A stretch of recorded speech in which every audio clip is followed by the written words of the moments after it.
Ici, je vous propose quelques outils, des exercices entre les vols dans l'aéroport.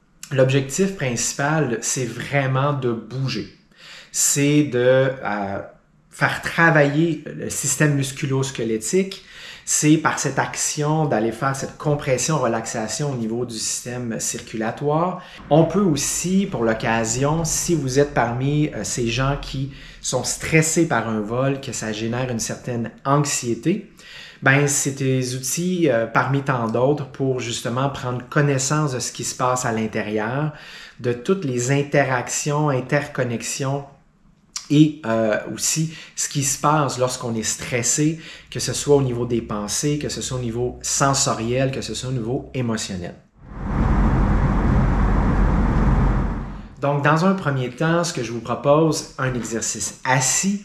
Vous allez faire une flexion du tronc vers l'avant. Donc, vous allez arrondir le dos et aussi ouvrir au niveau pectoral. Vous voyez ici également comment j'utilise le banc comme repère proprioceptif. Dans ce cas-ci, en relation avec la longueur de mon tronc.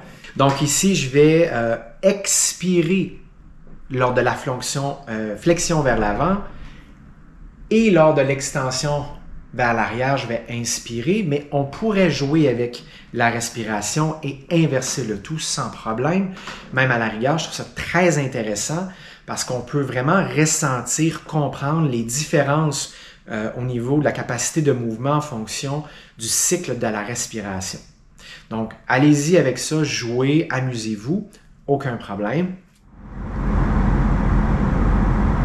Dans un deuxième temps, je vous propose une torsion au tronc toujours assise. Donc ici, j'utilise encore une fois le banc. J'utilise le dossier pour déposer mon bras à l'arrière. Et dans cette action de torsion, je vais vraiment essayer autant que possible de me détendre. Et j'essaie aussi de me concentrer mentalement sur est-ce qu'il y a des différences, une ou des différences entre une torsion vers la gauche ou bien une torsion vers la droite. Donc, c'est vraiment intéressant après ça de faire un lien entre différents patterns biomécaniques, entre différents de mes gestes du quotidien, que ce soit au niveau technologique, sportif ou autre, peu importe, et de voir avec ma main dominante, est-ce que j'ai tendance à avoir des tensions davantage du côté droit ou du côté gauche.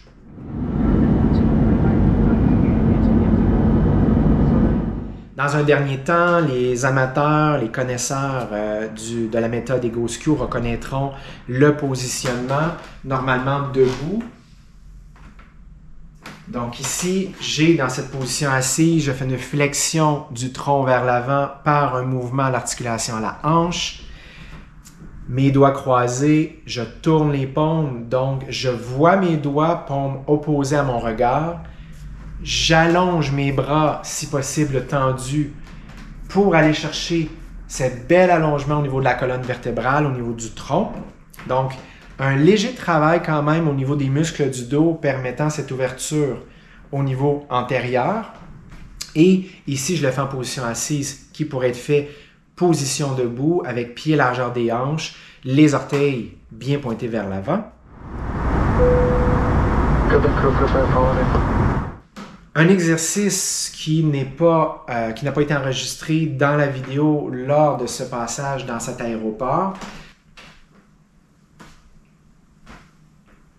c'est juste de se laisser aller, de garder le corps le plus détendu possible, les bras, les épaules, et vraiment là, d'aller chercher cette amplitude de mouvement au niveau du tronc, pied bien ancré au sol, orteil vers l'avant, pied largeur des hanches, et de laisser aussi le cou, la tête, le regard bouger avec le corps, donc de sortir par exemple de ce regard fixe à une plus ou moins même distance de l'écran smartphone ou bien de l'écran ordinateur en travail. Et donc c'est vraiment là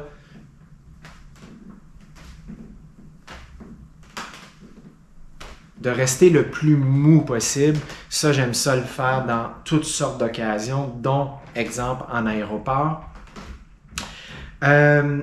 Tout ça, évidemment, était en relation également, en complément de marcher plus ou moins régulièrement selon le temps d'attente entre des vols, marcher dans l'aéroport. Moi, j'aime bien avec un sac à dos, mon carry-on. Et donc, à ce moment-là, j'ai cette relation avec la charge sur mon dos, ce repère proprioceptif et ce poids ajouté à ma corporalité habituelle qui me permet d'aller entrer dans ma relation avec ce positionnement au niveau du bassin, au niveau du plancher pelvien, cette connexion avec la sangle abdominale, les muscles abdominaux profonds et l'ensemble de cette force du tronc, ce corps engagé.